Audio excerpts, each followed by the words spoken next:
If you have a safety cover, you won't need water bags. Otherwise, make sure you always add them before your winter cover.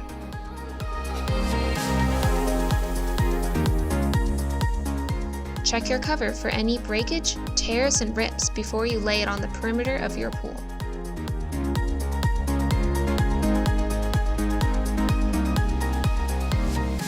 Make sure the anchors are still flush with your deck.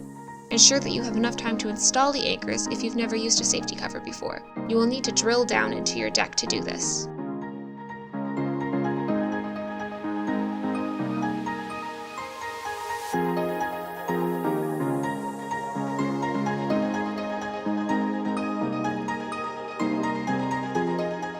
It should be easy to press the rod into the anchors. Make sure that the rods are straight and in good condition. Pull the cover taut to reduce sinking and gaps. Having help with this task makes it much faster.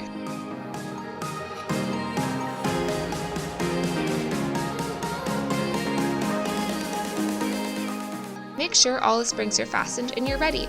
With a safety cover, light cleaning of debris during the winter is recommended to maintain your pool.